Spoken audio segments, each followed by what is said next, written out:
Good morning friends, how are you all.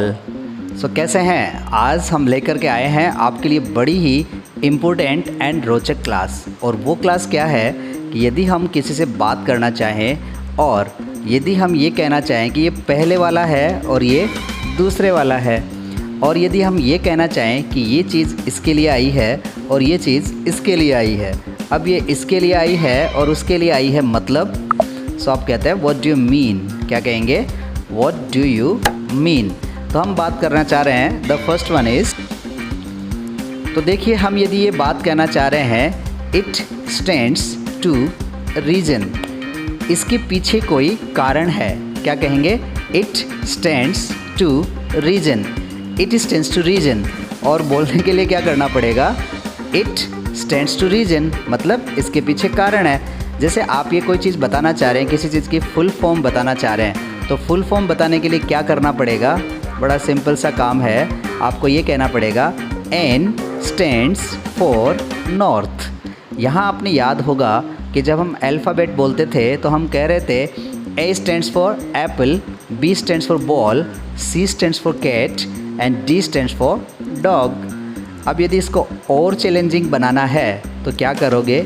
इसके लिए आप ये कहना स्टार्ट करोगे कि here the letter A stands for apple and B stands for ball, here the letter C stands for cat and here the letter D stands for dog. एक बार practice करके देखिए, है ना आसान?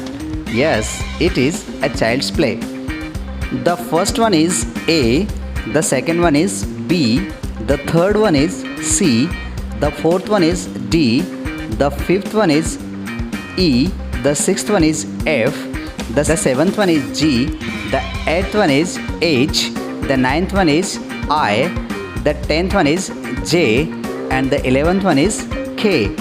इस तरीके से आपको first one, second one, third one, fourth one, fifth one, sixth one, seventh one, eighth one, ninth one and 10th one बोल के देखना है। यदि आप बोल लेते हैं तो क्या कहते हैं? It is child's play. दिक्कत कहाँ आ रही है कि आप जब 19 तक बोलते हैं तो हाँ, 11th, 12th, 13th, 14th, 15th, 16th, 17th, 18th, 19th, 28th, 21st, 22nd, 23rd, 24th, 25th, 26th, 27th, 28th, 29th, 30th। तो अब हम देखेंगे 30th, वैसे ही 40th, 50th, 60th, 70th, 80th, 90th, 100th। तो आप 100th के बाद में बोलेंगे 101st। क्या कह सकते हैं? 101st, 102nd, 103rd। तो आप यहाँ भी लगाएंगे the first, the 101st, the 102nd, the 103rd, the 104th। इसी तरीके से आप आगे आगे काउंटिंग करते जाइए और डरना घबराना बिल्कुल भी नहीं है, जल्दबाजी बिल्कुल भी नहीं करनी है। और ये फॉर्मूला क्या होता है? आप ये कह सकते हैं इट स्टैंड्स टू रीजन। क्या कहना है? It stands to reason. अब हम लेते हैं days of the week. There are 7 days in a week. Sunday, Monday, Tuesday, Wednesday, Thursday, Friday, Saturday. कैसे बोलेंगे? Sunday, Monday, Tuesday, Wednesday, Thursday, Friday, Saturday. अब आप इसके फॉर्मूला ये लगाइए, here the letter S stand for Sunday, M stands for Monday, T stands for Tuesday, W stands for Wednesday, T H stands for Thursday, F stands for Friday, SAT stands for Saturday. बस इसी तरीके से बोलते जाना है। इसके बाद आपके पास आता है month of the year. There are 12 months of the year. The first one is January, February, March, April, May, June, July, August, September, October, November and December. तो इसको थोड़ा सा बढ़ा करके बोलने के लिए क्या कहेंगे?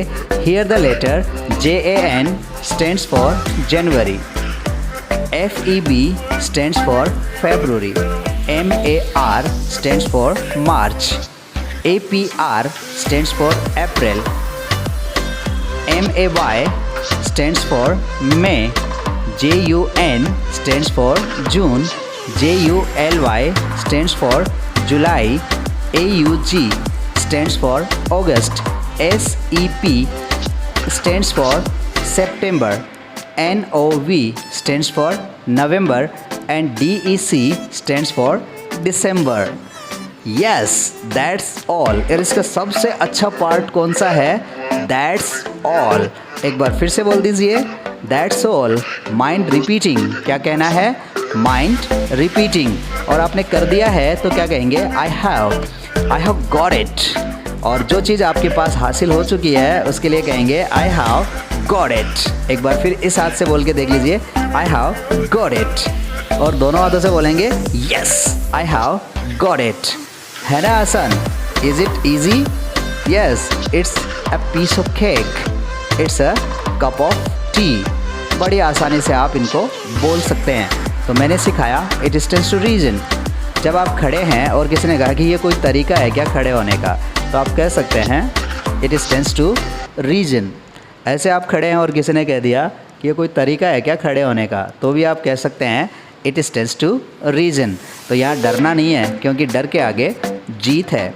तो आपने बिगिनिंग कर दी तो हाफ डन हो गया। लोग इसलिए तो कहते हैं well begun is half done.